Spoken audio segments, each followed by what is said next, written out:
The coffee shop was crowded that Tuesday morning, every table occupied by people hunched over laptops or engaged in animated conversations. Emma stood in the doorway, her crutch gripping tightly under her left arm, her eyes scanning the busy room with growing anxiety. At 16, she'd learned to read a room quickly, to spot the people who would avert their eyes, the ones who'd suddenly save an empty chair with their bag, the ones who'd make her feel like an inconvenience before she even opened her mouth. That's when she saw him.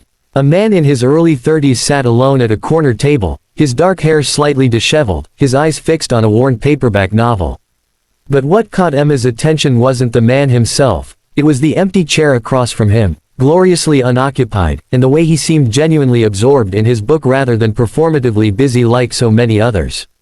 Taking a deep breath, Emma made her way through the maze of tables, her crutch tapping rhythmically against the hardwood floor. She could feel eyes following her movement, that familiar weight of unwanted attention that had become part of her daily existence since the accident 2 years ago. When she reached his table, she cleared her throat softly. "Excuse me," she said, her voice barely above a whisper.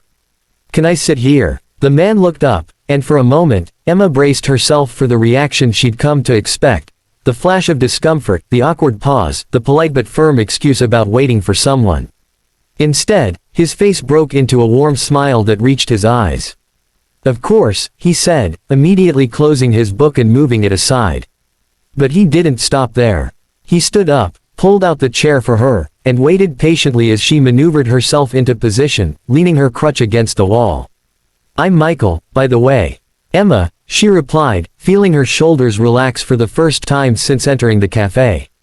She set down her hot chocolate and tried to appear casual, though her hands trembled slightly around the warm cup.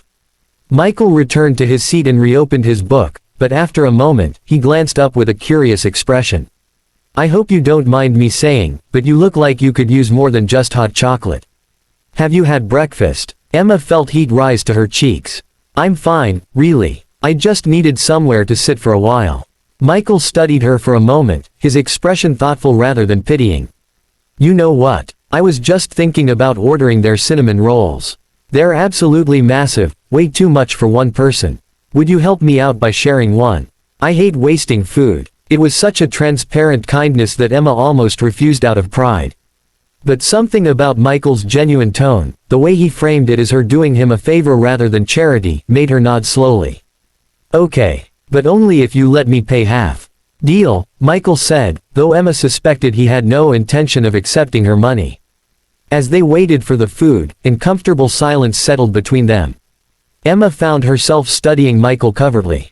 There was a sadness in his eyes that he couldn't quite hide, a heaviness that seemed at odds with his warm demeanor. She noticed he wore a wedding ring, but kept glancing at it as if reminding himself of something painful. "You don't have to tell me," Michael said suddenly, startling her out of her thoughts, "but you seem like you're carrying the weight of the world on your shoulders. And trust me, I know that look. I've seen it in the mirror enough times." Emma's first instinct was to deflect, to offer some casual lie about having a bad day.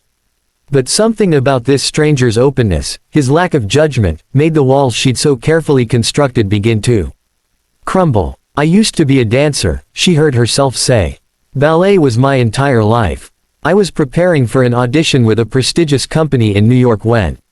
She paused, her fingers tightening around her cup.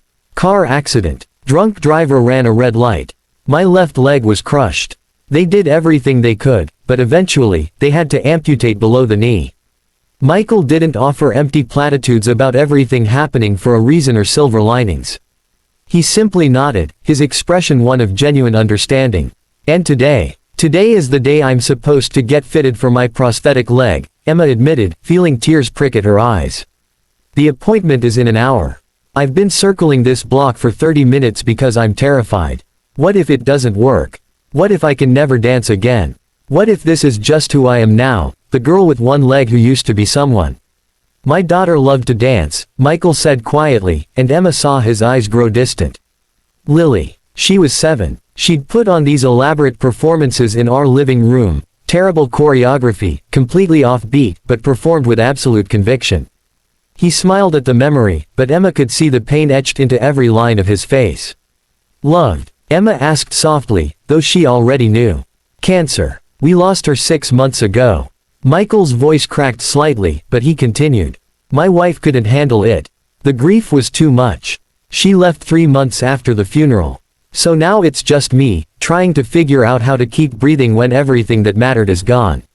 Emma felt tears streaming down her face, but this time they weren't just for herself.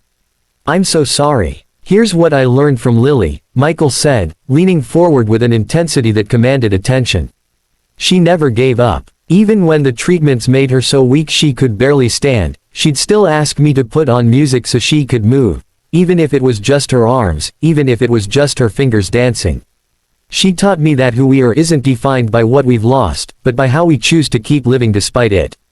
He reached into his wallet and pulled out a worn photograph, sliding it across the table. Emma saw a little girl with wild curly hair and an enormous smile, frozen mid-leap in a sparkly tutu, pure joy radiating from the image. The day before Lily died, Michael continued, his voice thick with emotion, she made me promise something. She said, Daddy, when you see someone who's sad or scared, you have to help them remember they're brave. She was 7 years old and dying, and she was worried about other people. Emma couldn't stop crying now, but neither could Michael. Two strangers, sharing a table in their deepest wounds, connected by the universal language of loss and survival.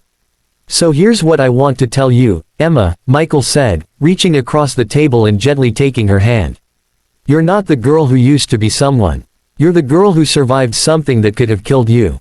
You're the girl who still has dreams, even when those dreams got complicated. And you're brave enough to keep showing up, even when you're terrified. That's not less than who you were, that's more.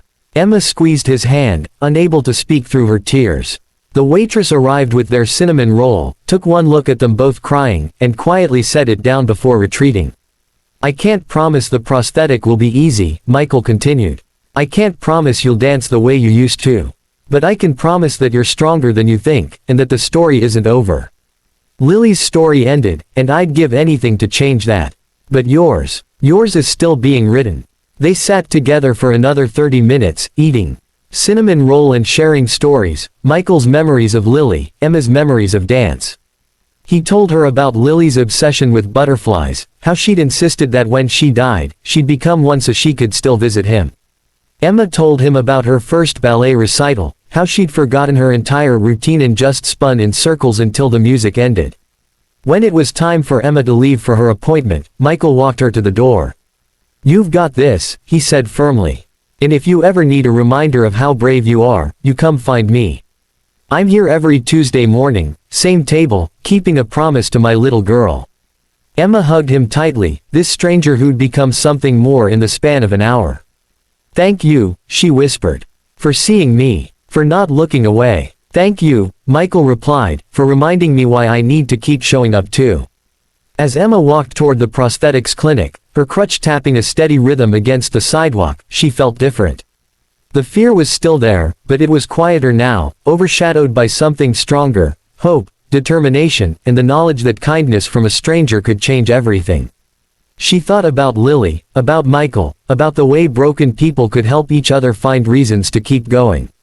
And for the first time since the accident, Emma allowed herself to believe that maybe, just maybe, her story wasn't ending. It was simply learning new choreography.